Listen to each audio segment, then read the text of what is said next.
paz do Senhor, explicando a Bíblia comigo, Pastor Carlos.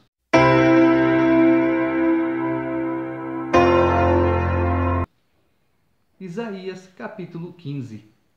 Sentença contra Moabe. Certamente numa noite foi assolada Ar de Moabe, e ela está destruída.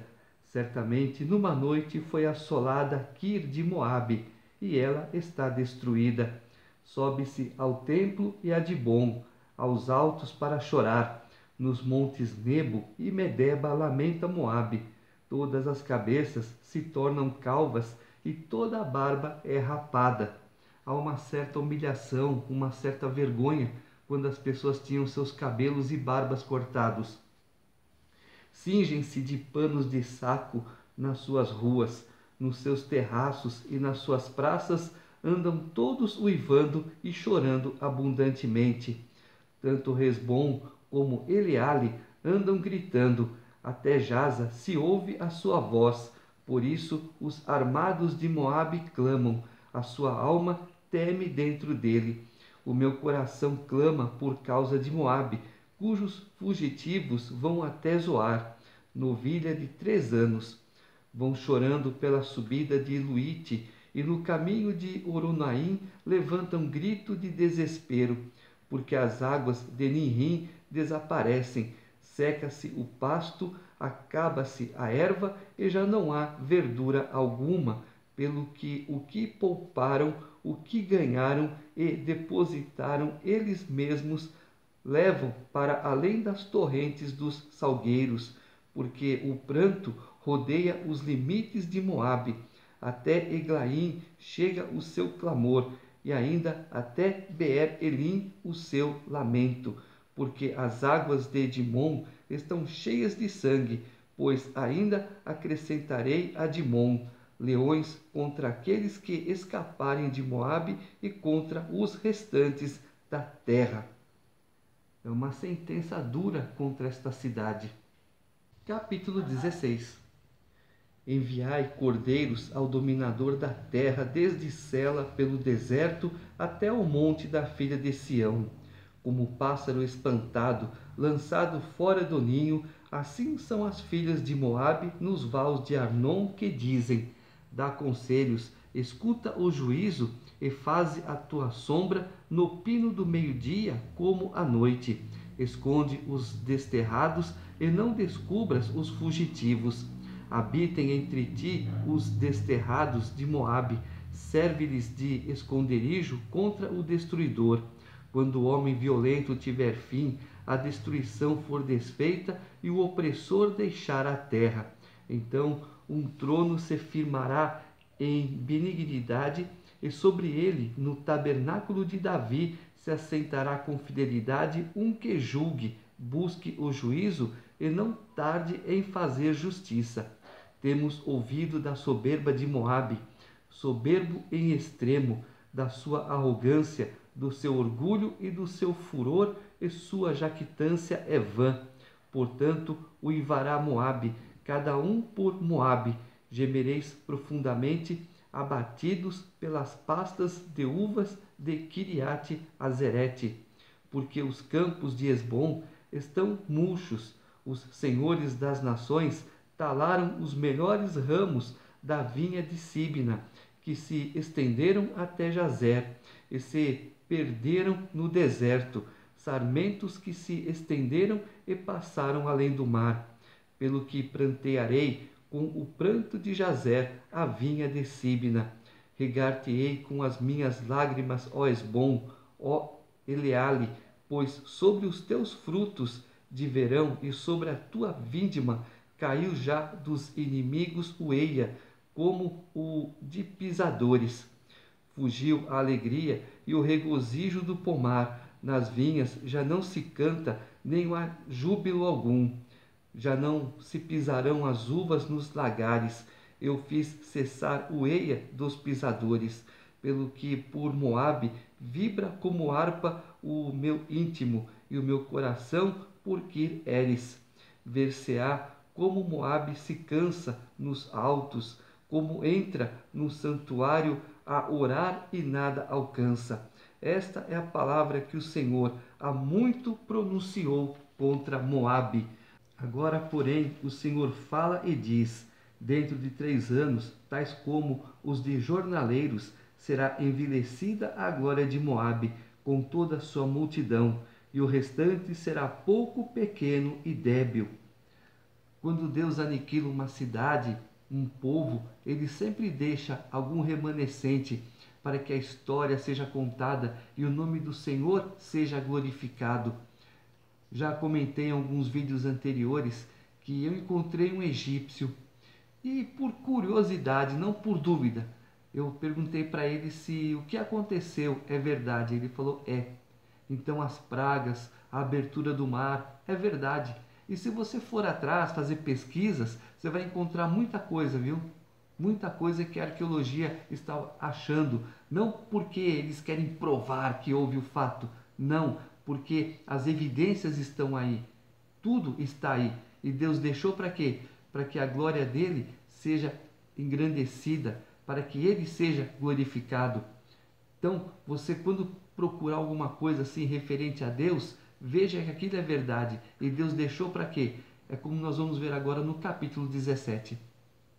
Sentença contra Damasco. Eis que Damasco deixará de ser cidade e será um montão de ruínas. As cidades de Aroer serão abandonadas, hão de ser para os rebanhos que aí se deitarão sem haver quem os espante. A fortaleza de Efraim desaparecerá, como também o reino de Damasco e o restante da Síria. Serão como a glória dos filhos de Israel, diz o Senhor dos exércitos. Naquele dia, a glória de Jacó será apoucada e a gordura da sua carne desaparecerá. Será quando o segador ajunta a cana do trigo e com o braço cega as espigas, como quem colhe espigas no vale dos Refaíns. Mas ainda ficarão alguns rabiscos, como no sacudir da oliveira. 2 ou 3 azeitonas na ponta do ramo mais alto, e 4 ou 5 nos ramos mais exteriores de uma árvore frutífera, diz o Senhor, Deus de Israel. Então ele sempre deixa um remanescente, ele sempre deixa aqueles para contar a história, contar o que aconteceu, como que Deus está sendo louvado, honrado e glorificado nas atitudes que Deus faz, nas ações, na benignidade, na benevolência dele com o povo dele, com as pessoas que o seguem. Naquele dia, olhará o homem para o seu Criador, e os seus olhos atentarão para o Santo de Israel, e não olhará para os altares, obras das suas mãos, nem atentará para o que fizerem seus dedos, nem para os postes ídolos, nem para os altares de incenso. Naquele dia serão as suas cidades fortes como os lugares abandonados no bosque ou sobre o cimo das montanhas, os quais outrora foram abandonados ante os filhos de Israel, e haverá assolação, porquanto te esqueceste do Deus da tua salvação e não te lembraste da rocha da tua fortaleza. Ainda que faças plantações formosas e plantes mudas de fora, e no dia em que as plantares as fizeres crescer, e na manhã seguinte as fizeres florescer, ainda assim a colheita voará no dia da tribulação e das dores incuráveis. É uma referência ao Apocalipse. Ai do bramido dos grandes povos que bramam como bramam os mares, e do rugido das nações que rugem como rugem as impetuosas águas. Rugirão as nações como rugem as muitas águas, mas Deus as repreenderá e fugirão para longe. Serão afugentadas como a palha dos montes diante do vento e como pó levado pelo tufão. Ao anoitecer, eis que há pavor, e antes que amanheça o dia, já não existem. Este é o quinhão daqueles que nos despojam e a sorte daqueles que nos saqueiam. É que eu sempre falo, você não precisa ir contra o seu inimigo, você tão somente dobre seus joelhos, ore a Deus, peça proteção, e Deus sabe o que faz. Se você colocar a mão, será como justiça com as próprias mãos. Isso Deus não aprova. Ah, mas eu vou sair para trabalhar, eu vou sempre falo. Você vai sair para algum lugar, você ore a Deus, Senhor, me acompanhe, estou indo em tal lugar fazer tal coisa. Se for a vontade do Senhor, abençoe para que dê certo. Se for a vontade do Senhor, me proteja, cuida, guarde de tudo, Pai, que está acontecendo nesse mundo, de toda a malignidade que eu estou vendo, que eu estou ouvindo. Senhor, nos proteja, nos ajude, e tudo será para a honra e glória do santo nome do Senhor. Capítulo 18. Ai da terra, onde há o roçar de muitas asas de insetos, que está além dos rios da Etiópia, que envia embaixadores por mar em navios de papiro sobre as águas, dizendo: Ide, mensageiros velozes, a uma nação de homens altos e de pele brunida, a um povo terrível de perto e de longe, a uma nação poderosa e esmagadora, cuja terra os rios dividem.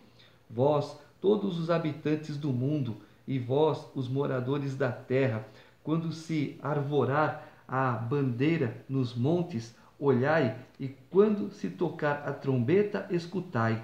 Porque assim me disse o Senhor: olhando da minha morada, estarei calmo como o ardor quieto do sol, resplandecente como a nuvem do orvalho no calor da sega.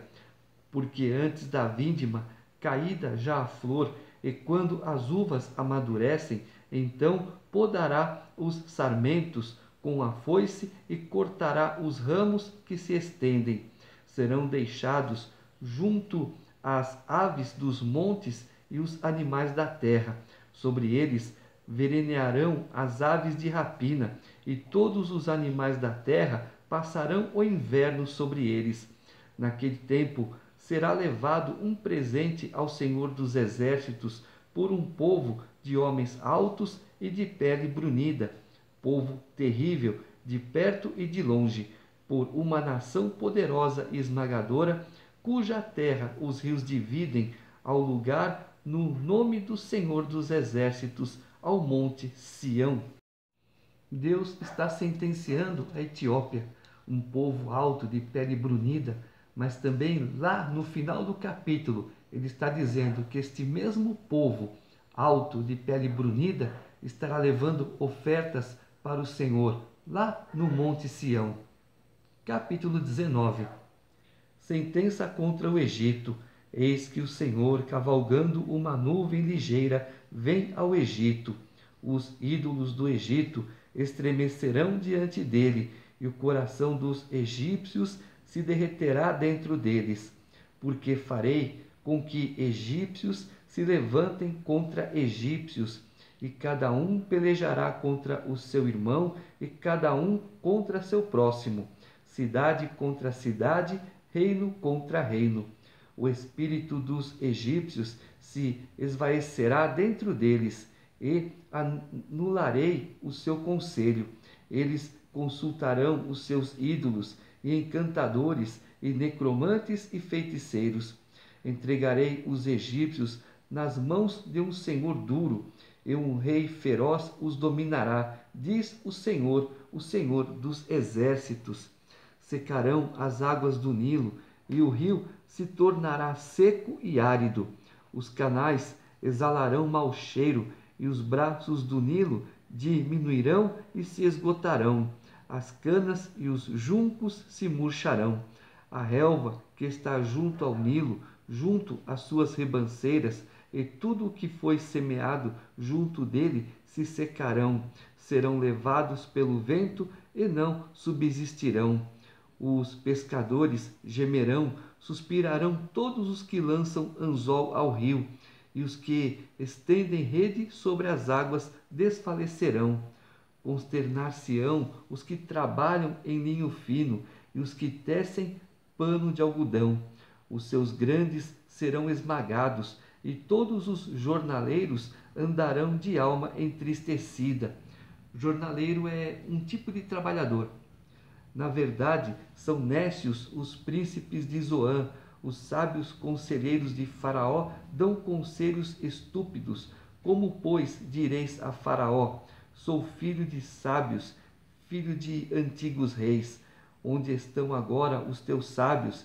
Anunciam-te agora ou informem-te do que o Senhor dos Exércitos determinou contra o Egito. É um desafio. Deus fala: vocês não são adivinhadores? Vocês não são encantadores? Então agora fala. Se você pode, sonda os meus pensamentos. Diga o que eu estou pensando. Diga o que eu pretendo fazer. Loucos se tornaram os príncipes de Zoan. Enganados estão os príncipes de Mênfis. Fazem errar o Egito os que são a pedra de esquina das suas mãos. Até hoje, nós vamos encontrar necromantes, cartomantes, quiromantes e um monte de mantes por aí. Eles ouvem a voz de quem? Não é de Deus, pode ter certeza. Quem ouve a voz de Deus e fala corretamente o que Deus manda são os profetas de Deus. Infelizmente, existe muita gente aí. Eu sou profeta e não é não. Tem que tomar cuidado, muito cuidado, e ir atrás do que é certo, não do que é errado. O Senhor derramou no coração deles um espírito estonteante. Eles fizeram estontear o Egito em toda a sua obra, como o bêbado quando cambaleia no seu vômito. Não aproveitará ao Egito obra alguma que possa ser feita pela cabeça ou cauda, pela palma ou junco. Naquele dia os egípcios serão como mulheres, tremerão e temerão ao levantar-se da mão do Senhor dos Exércitos, que ele agitará contra eles. A terra de Judá será espanto para o Egito. Todo aquele que dela se lembrar encher-se-á de pavor por causa do propósito do Senhor dos Exércitos, do que determinou contra eles. Naquele dia haverá 5 cidades na terra do Egito que falarão a língua de Canaã e farão juramento ao Senhor dos Exércitos. Uma delas se chamará Cidade do Sol. Naquele dia o Senhor terá um altar no meio da terra do Egito, e uma coluna se erigirá ao Senhor na sua fronteira. Servirá de sinal e de testemunho ao Senhor dos Exércitos na terra do Egito. Ao Senhor clamarão por causa dos opressores, e ele lhes enviará um Salvador e defensor que os há de livrar. O Senhor se dará a conhecer ao Egito, e os egípcios conhecerão o Senhor naquele dia. Sim, eles o adorarão com sacrifícios e ofertas de manjares, e farão votos ao Senhor e os cumprirão. Jesus passou um período no Egito, mas não é esse dia. Ferirá o Senhor os egípcios, ferirá, mas os curará. Converter-se-ão ao Senhor, e ele lhes atenderá as orações e os curará. Quando Deus tem um propósito com uma pessoa e a pessoa não quer saber de Deus, então Deus coloca feridas.